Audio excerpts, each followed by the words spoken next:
to help them to be able to feel at home and relaxed, that it's not aversive. That's why there needs to be autism appropriate accommodation, whether it be a respite, long term, or whatever. Yeah. Exactly what we're doing. I am Absentia Nova, founder of Autistic Haus, and we are here with Professor Tony Attwood. Autistic individuals have never been conventional. I'm rushing because I can see how things are progressing in the NDIS, and it's not just urgent to get safe and accessible and affordable housing for autistic and vulnerable people, but the way the NDIS is going, how to look at the new guidelines. And one of the things about it is it specifies basic accommodation, basic hotel rooms near me. It's all white walls. It's all really bright, high reflective paint used, presents a burden on autistic processing load. Yeah, I think one of the major issues for an autistic individual is their sensory sensitivity. And that can be visual, as you say, bright lights, etc.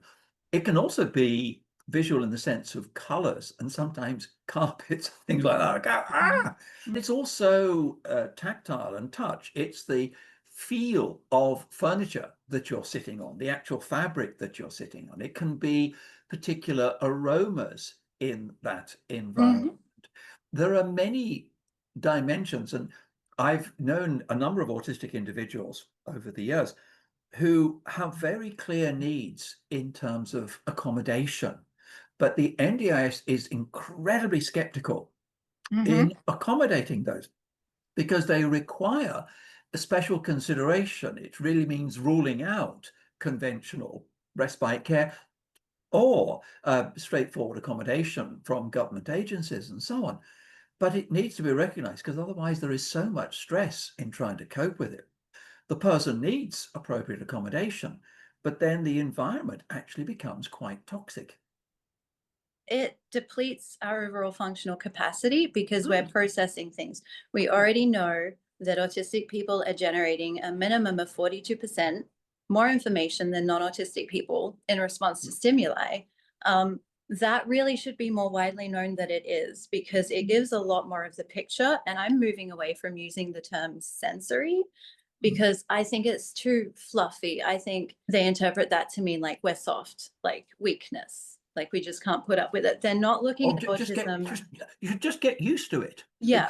Eventually you won't notice it, which does not work with Not. autism. Not at all. Repeated exposure does not repeat sensitivity. It makes it traumatic. Yeah, exactly. And it's because of the physical, like our brains are physically different. Well, it's just a social disorder. So if I cure the social stuff, then I can stop being so sensitive. And like, no, honey, the physical underlying structure is actually, it's different hardware. We need to look at non-autistic people more when we're trying to understand what autism is. There's synaptic pruning and all of that. They're not generating this information because they are not being impacted by their environment. They're filtering it out. Yeah. But just quickly going into the social side, one of the things I'm finding from the NDIS is a number of the clients that I see have very high support needs. They're ASD level 3, significant language learning difficulties and so on, and high support needs that they really need one-on-one support. However, what the NDIS is saying, no, they must share accommodation with at least one other person of equivalent support needs. And this is devastating for the individual. And I know it's going to lead to all sorts of stress-related autistic behaviors because it's administratively convenient and cheaper to put a number of autistic individuals together without realizing, first of all, the compatibility of those two people, but also how those significant changes and issues of personal space are of concern. Yeah. Exactly. And that actually comes back to autistic inclusive design, where you've had a look at the Autism Architect's website and the page. Oh, it's great. Yeah. It talks about, it talks about spatial considerations for autism. It talks about the recommended color palette for autism.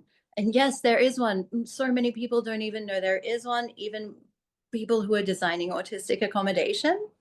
Yeah, and one of the interesting thing is they've actually asked autistic people what they want. Yes, it's Isn't that phenomenal. audacious? Sorry, I am being sarcastic here, because there's always been an assumption, but not actually collecting the information from autistic individuals. Now, there are considerable variations, but there are certain sort of common themes that you have. And it really is doing a search of autistic individuals, should we say, sensory architectural sensitivities to help them to be able to feel at home and relaxed. It is Mhm, their home, and they mhm. should feel at home, that it's not aversive. Yeah, autistic people are carrying a huge processing burden in Mhm. the way that the society has been designed by people who don't have to answer to that burden. Yeah, Absolutely. So that's why there needs to be autism appropriate accommodation, whether it be a respite, long term, or whatever. Yeah. exactly what we're doing. They call it proxemics. Basically means like how your environment kind of communicates its purpose and itself to you. So I have found darker walls, I don't bump into them as much. It's fascinating. It is. But there's another dimension I found, originally with autistic children, that they may find more comforting experiences in their bedroom. It's stable and it's calming. Mhm. So it's actually therapeutic for that individual, especially for stress management and burnout, that there will be an attachment potentially to a particular room or building, which is going to have enormous impact on well-being and quality of life. Exactly. And it's not just respite accommodation. Mm. It's if we don't have that space that lets us not process so much, it is really, really detrimental. And that includes like rental accommodations. I remember for an autistic individual, you can actually buy different colored light bulbs. Yeah, And from that, you can have a selection of them and find which color range or which color in particular is acceptable for that individual. And there's a huge difference in the sense of stress and well-being. For certain people, it can be particular colors. I say there's a lot of individual variation, but that's something that should be explored. And your home should be safe, yeah. and that's safe from many aspects. So that we all deserve a safe environment. And beyond that, the infrastructure, because going outside, um, one of the essays I love is called The Real Gruen Transfer Enclosing the Right to the City. And that's by an Australian university. And it's talking about the Gruen transfer is a principle, a hostile design principle that came about with Victor Gruen being commissioned to create the first modern shopping mall, which Mhm. is a big, air conditioned building, lots of comfort and, supposed convenience. And Victor Gruen came to hate this design principle because the Gruen transfer effect is what happens when you enter a shopping mall and they've become designed in the most hostile way. So the materials they use are bright and reflective on purpose. So they're bouncing sound and light around to disorient you, all designed to literally overload your processing so you'll buy more. Yes, That's, unfortunately, I dare I say it, they're designed by psychologists. yeah, how to manipulate people into making purchases. And unfortunately, in this late stage capitalist society, that's what's dictating our environment and our Oh infrastructure. yeah, I mean they do it in little ways. The milk is always the furthest point away from where you enter. And Yeah. they always have huge trolleys, very few smaller ones, to encourage you to fill the trolley. Yeah, exactly. All of these little tricks that make it so much more difficult for an autistic person to navigate. It is. And this is something that exists throughout the lifespan of an autistic individual. You'll find that it's a toddler who has a tantrum in a shopping center. But it then will continue to any, I would say, it's not just the sensory, it's crowded. It's the number of people. And there are just too many people around. Mhm. And that becomes absolutely overwhelming. So it's not just the visual sensitivity, it's the social proximity and population density that is a problem. Now, that means in going into housing and accommodation, then population density is an issue. There needs to be an opportunity for a refuge, somewhere to be that is your own territory. And so you can choose when to engage with others, but you're not forced to engage with others. Exactly. Non-autistic people have these filters that process everything for them, whereas autistic people have to manually pass all of this information. When they see something different or someone who's a bit different, immediately that gets filed under threat before they have any sort of interaction with their response. Even if the person comes up and says, "You don't like me because I'm autistic," that won't change their mind. No, it is a characteristic, unfortunately, of making quick judgments. It's something that autistic children have experienced right from their early childhood, of being perceived as different. And then there's a negative reaction to being different. It's one of the major reasons for bullying, teasing, rejection, and humiliation. But it's based on spotting a difference and then amplifying the importance of that difference rather than acceptance. It's interesting that I have found autistic individuals have a much greater tolerance of diversity in people. It's the narrow-minded, non-autistic people I'm concerned about. An autistic individual usually has a much more, their fairness is quite remarkable. And This is why I am determined to make a sanctuary for autistic people. It's very important to me that Autistic House is based on land back values. Really means like meaningful community consultation, learning about the land, like the deep history of the land and its dangers. can I make a comment on what you said there, Sure. Yes. which I think is very important? Part of autism, we talked about the sensory sensitivity. There's the usual 5, 6 senses. But an autistic person often has a very good sixth sense of other people's feelings and can be very sensitive to them, but are also very sensitive to atmosphere. People, the original Australians, had an ability to determine where to build a house. This place, it'll work. And I think a lot of autistic individuals have that sensory system that has a feel for wherever they are, whether it is appropriate or not. There are certain aspects of the environment, sacred and other, which people need to be far more aware of. Yeah, exactly. And I think a lot of it is our language is very sort of skeptical. Like, we're the culture that came up with white objectivity. Like, we are the ones to look at a thing and decide what it is and decide whose knowledge to include. Our language, therefore, doesn't really allow for extrasensory, perceptions. Oh, it's dismissed as superstitious. Yeah.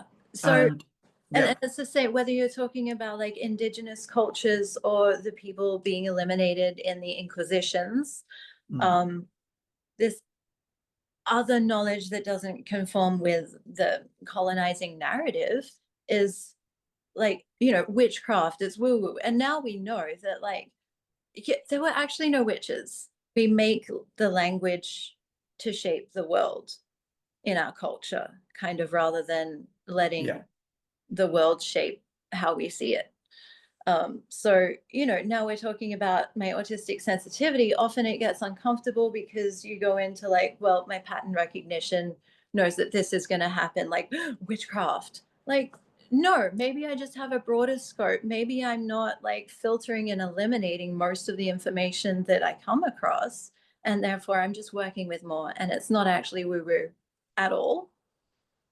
No, I agree entirely. It is being able to pick up patterns that others may not have been able to pick up and come to conclusions, which may be unconventional, but there's actually a logic associated with doing that. Yeah. So I think it is in looking at accommodation for an autistic individual, there are many dimensions to be considered for it to be successful. If you strike lucky and get all of them, it's going to be a great success. Yeah. But it is looking at many different dimensions, unconventional dimensions. Right. And that's why I'm so excited about the Autistic House model, because it's not just housing, it's not just design, it's not just NDIS supports, it's not a group home, it's not independent living. Mm. It's all of those things that is greater than the sum of its parts. When I was doing my course for business in design, I already made connections and worked with brilliant other autistic designers. So it is a field that, as autistic people have become more able to access supports through diagnosis, there are more autistic professionals. And so the spirit of Autistic House is absolutely one of collaboration, and that comes back to the land back. So, and it's not just collaboration with one community or another, it's everyone who's in the area really stands to benefit from this model. Yes, and that model, as we're looking at the various dimensions, needs to include a certain aesthetic pleasure. The great architect Frank Lloyd Wright, who was probably autistic, had an ability aesthetically, with an actual mathematical formula, to look at the symmetry of the building. And that also needs to be looked at. So it's not as though you just add bits on and it all looks higgledy-piggledy, but you have a grand design of what it's going to be. And it's the symmetry. It's that satisfaction with the way something looks that is going to be very important. It's harmony. If you put something in a position with bad flow, it is going to impede daily goings on. Our building footprint is 29%. So the non-building area is just over 70%, 71%. So that's just walkways and nature. There will be no cars. We'll have a car park and then a small fleet of personal mobility vehicles.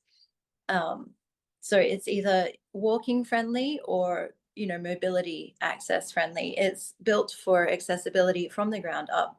And another thing with NDIS is that you will be fighting them for a very long time if you want them to acknowledge more than one condition. Nobody has just autism. Oh, no, it is in fact very rare. It's nearly always autism plus. We say autism comes with friends.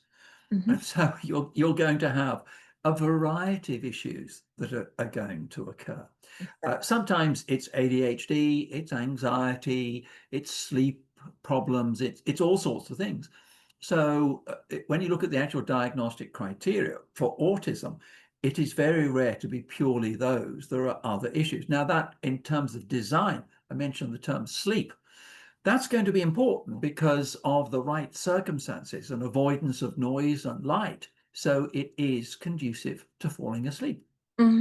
Absolutely. And so we're having single person residences, and we get to innovate with new and sustainable technology. Like 3D printing is so fantastic. This is, I'm doing the right role for myself because I'm excited every day to learn about all of the new ways to innovate and make buildings better for the environment, better for the people, cheaper and more durable. Because we are looking at increasing weather severity. So Brisbane is going from semi-tropical or subtropical to actually tropical. We will be getting hurricanes. Yes, and instead of being every 10, 20 years, they'll be every year or alternate years. Yes. So absolutely, we are looking into the strongest materials and the most innovative but evidence-based approaches. From build materials, I'd love to incorporate hemp for its sustainability. There is not a single waste product from the hemp plant, for example. As your point is, it needs to be ecologically friendly. Yeah. And I think that would be very important. So the knowledge base is there, but it's trying to convince people to actually be brave and actually look at something being constructed. Right. And I've put my hand up. I would describe this as your passion. You work with a lot of parents who are very worried and, aging on, parents of adult autistic people. And it's like, where are my kids going to go? It's a group home, or like, looking at unsecured housing, very like what, relying on NDIS, which is feeling less and less stable by the day. So we need to build something where people's autistic kids are going to come first in that, not profit.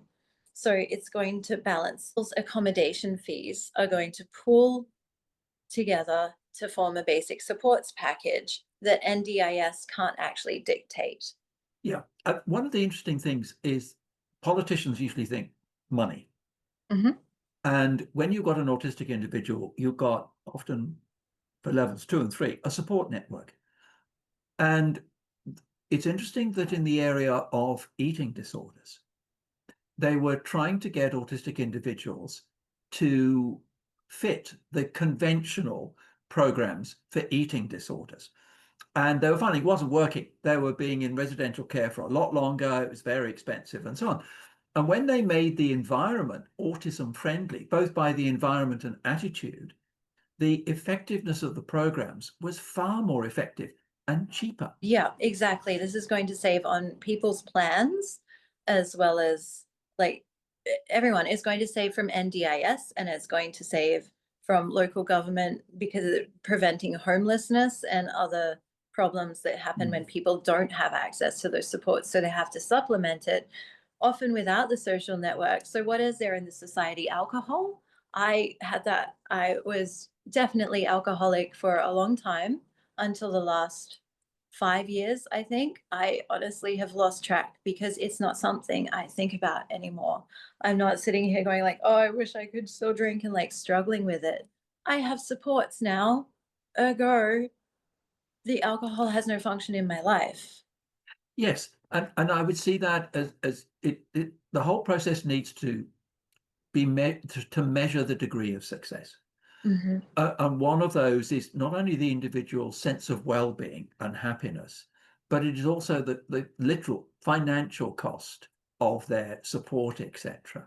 So it's not just totally benevolence towards an individual. It makes economic sense. So much sense, because the NDIS is not run efficiently because it's not run by disabled people. So the wrong things get cut. By doing this the right way, accommodating for co-occurring conditions from the ground up. So that's also intellectual disability, physical disabilities. I'm hypermobile. So we need, you know, accessible bathrooms. A part of what drove me to create Autistic Haus is my experience as a renter and NDIS participant. I thought, cool, maybe because it would be in everyone's best interest, I could have an accessible bathroom, and that just, does the job better without being a trip hazard, without the visuals of the bathroom were Yeah. actually so disorienting. It made the dizziness that I get from showering worse. Mm. So it made me more likely to fall and hit my head. Not having a bathroom is a really degenerating experience. Like, it will deprive your capacity. And then when I had my first stay at Respite with a functionally accessible bathroom that was just basically nice, um, but it was laid out so smart, and I was so angry because before I was diagnosed, and I was trying so hard and giving everything and in so much pain, just trying to live up to the non-autistic level of output. I had this shower and it took away my pain. Luxury is just accessibility for people who don't need it. And I contacted my real estate, came and looked at the bathroom and said, yeah, it's not great.